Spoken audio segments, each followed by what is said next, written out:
Friends, எல்லாரும் எப்படி இருக்கீங்க? எல்லாரும் நல்லா இருக்கீங்கன்னு நினைக்கிறேன். நான் உங்களுக்கு ஒரு புது விதமான வீடியோ தான் இன்னைக்கு காமிக்க போகிறேன் மக்களே. ஒரு திகில் நிறைந்த ஒரு வீடியோ தான் நான் உங்களுக்கு காமிக்க போகிறேன். அது என்ன வீடியோன்னு சொல்லிட்டு உங்களுக்கு தெரியுமான்னு தெரியல.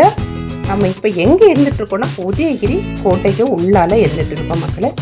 அது வழியாக தான் இப்போ நடந்து போயிட்டு இருக்கோம். அதுக்கு முன்னால் நம்ம என்ன வீடியோன்னு சொல்லிட்டு பார்க்குறோம். அதுக்கு முன்னால் சங்கர்சன் லைஃப் ஸ்டைல் சேனலை சப்ஸ்கிரைப் பண்ணணுன்னா பண்ணிக்கோங்க மக்களே. பக்கத்தில் இருக்கிற பெல்லைக்கானை கிளிக் பண்ணிக்கோங்க. அப்போ தான் நம்ம போட்ட வீடியோஸ் எல்லாமே உங்களுக்கு நோட்டிஃபிகேஷனை வந்து சேரும், உங்களால் பார்க்க முடியும்.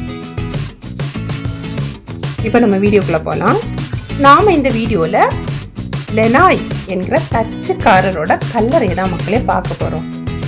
நம்ம இப்படி போயிட்டு இருக்கும்போது ரொம்ப தூரம் நடக்க வேண்டியது இருக்கும். இது எங்கே இருக்குன்னா உதயகிரி கோட்டைக்கு உள்ளால இருக்குது. ரொம்ப தூரங்க பாருங்க. இங்கேருந்தே பார்க்கும்போது சுற்றும் முற்றும் ஒரு ஆளு கூட இல்லை பார்த்தீங்களா. ஃபுல்லாக காடு மாதிரி இருக்கு. எப்படி இருக்குது பார்த்தீங்களா. ஆளு பக்கமும் ஒன்றுமே இல்லை. அனிமல்ஸ் வந்தால் கூட தெரியாது, உண்டான்னு நமக்கு தெரியல. ஸோ ஃபுல் ஃபாரஸ்ட் ஏரியாக்குள்ளால நின்னா எப்படி இருக்கும், அதுவும் தனிமையில் நின்னாலாம் எப்படி இருக்கும்ல, அப்படி தான் இருந்தது. ஒரு இருட்டடைஞ்ச ஒரு இடம். அங்கே பகல் நேரம் நம்ம போனால் கூட அவ்வளோ இருட்டாக இருக்கும். ஒரு ஃபாரஸ்ட் ஏரியா மாதிரி, அதில் ஆள் நடமாட்டமே இல்லை மக்களே. அப்படி இருந்துச்சு. இது வந்து உதயகிரி கோட்டைக்கு உள்ளதான் நம்ம நின்றுட்டு இருக்கோம். லெனா என்கிற தச்சுக்காரர்கிட்ட கல்லறையை தான் நம்ம பார்க்க போயிட்டு இருக்கோம். இந்த கல்லறையை பார்க்கறதுக்கு நீங்கள் போனீங்கன்னா மக்களே இப்படிதான் இருக்கும். ஸோ யாருமே தனியாக போகாதுங்க. கிட்டத்தட்ட 1/2 கிலோமீட்டர் தூரம் நடக்க வேண்டியது இருக்குது. இந்த மாதிரி நடந்து தான் போக வேண்டியது இருக்கு. தனியாக போகிறது சேஃப் கிடையவே கிடையாது. ரொம்ப ஹீட்டாக இருந்துச்சு. அப்படி இருந்தாலும் சரி கல்லறையை பார்த்துட்டு தான் வரணும்னு சொல்லிட்டு பயந்து பயந்து நடந்து போனோம். அங்கே சைடில் எல்லாம் முட்டைகள் எல்லாம் ஊர்ந்து போயிட்டே இருக்கு மக்களே. ஏன்னா காடு மாதிரி இருக்குது. நிறைய லீவ்ஸ், ட்ரை லீவ்ஸ் எல்லாம் விழுந்து விழுந்து கடந்துட்டு இருக்குது. ஸோ நமக்கு கொஞ்சம் பயமாக தான் இருக்குது. இருந்தாலும் ரொம்ப வெயிலில் நடந்து அப்படியே நாங்கள் போய் பார்க்கறதுக்கு போனோம். மார்த்தாண்டவர்மர் ராஜா அந்த காலத்தில் லெனா என்கிற தச்சுக்காரர் தச்சுப்படைக்கு தலைமை ஏற்று குளச்சல் கடல் வழியா துறைமுகம் பக்கத்துல போர் தொடுக்க வந்திருக்காங்க மக்களே. இவர் வரும்போது யாரெல்லாம் கூட்டிட்டு வந்தார்னா இவருடைய மனைவி, இவருடைய மகன், இவர் கூட இன்னொரு இராணுவ அதிகாரி, இவங்க இவ்வளவு பேரையும் கூட்டிட்டு வந்தாரு. லெனாய் கூட வந்த எல்லாரையுமே மார்த்தாண்டவர்மர் ராஜா வந்து என்ன பண்ணாங்கன்னா படைகளை எல்லாம் விட்டு கைது பண்ணிட்டாங்க. இப்போ நம்ம எங்கே இருக்கோம்னா லெனாய் அவரோட அந்த தச்சுக்காரர் இருக்கார்ல, அவரோட கல்லறை அந்த கேட் அது பக்கத்தில் தான் வந்திருக்கோம். அந்த என்ட்ரன்ஸில் தான் நிற்கிறோம் பார்த்தீங்களா. ஓகேயா. இந்த லெனா என்கிறவர் என்னன்னா குண்டுகள் செய்வதில் ரொம்ப திறமை வாய்ந்தவர். அப்புறமா போர் எல்லாத்துக்கும் பயிற்சி கொடுப்பாங்கல்ல, இதுக்கெல்லாம் ரொம்ப திறமை வாய்ந்தவர்.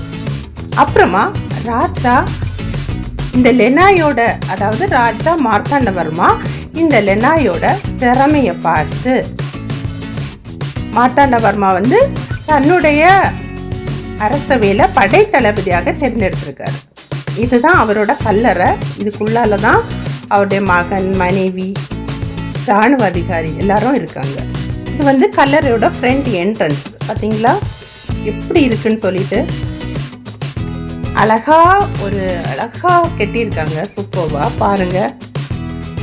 ஆனால் பார்க்க போகும்போதே கொஞ்சம் பதட்டமாக தான் இருந்துச்சு. யாருமே இல்லை. நடு வெயிலில் நாங்கள் போய் நிற்கிறோம். ரியலாக பயமாக தானே இருக்கும். திக்குன்னு இருந்துச்சு.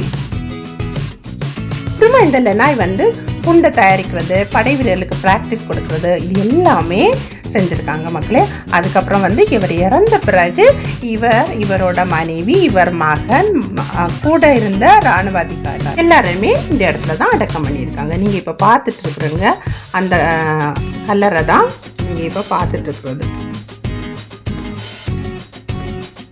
இந்த கல்லறையோட ஸ்பெஷல் என்னன்னா கல்வெட்டுல தமிழ் மட்டும் லத்தீன் மொழியில எழுதியிருக்காங்க மக்களே. தமிழ் மொழியும் லத்தீன் மொழியிலையும் இந்த கல்வெட்டு பதிச்சிருக்காங்க. புரியுது இல்லையா? கிளரையோட முகப்பு தோற்றம் ரொம்ப அழகா பண்ணியிருக்காங்க பார்த்தீங்களா?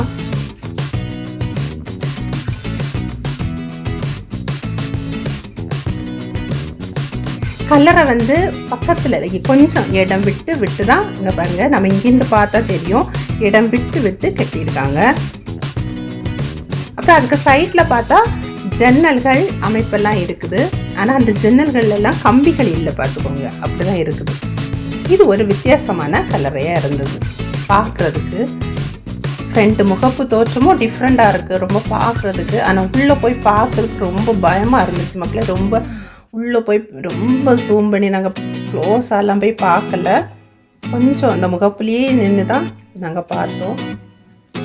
நிறைய மக்கள் வந்தாங்கன்னா இந்த இடத்துல நான் அந்த டைமில் வந்திருந்தாங்கன்னா நாங்கள் வந்து ஃப்ரீயாக போய் பார்த்துருப்போம். பட்டு கொஞ்சம் திகிலான எக்ஸ்பீரியன்ஸு, ரியலாக எங்களுக்கு ஒரு திகிலான எக்ஸ்பீரியன்ஸாக இருந்துச்சு.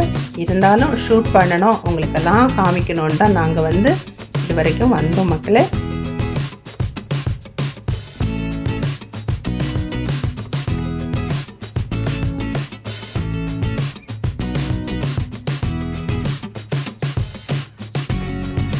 பார்த்தீங்களா? இதுதான் கல்லறை. கிளியராக தெரியுதுன்னு நினைக்கிறேன் எல்லாருக்கும். சங்கர்சன் லைஃப் ஸ்டைல் சேனலை சப்ஸ்கிரைப் பண்ணி இவ்வளோ தூரம் எனக்கு சப்போர்ட் பண்ணிட்டு இருக்க ஒவ்வொரு நல்லுள்ளவங்களுக்கு நன்றி.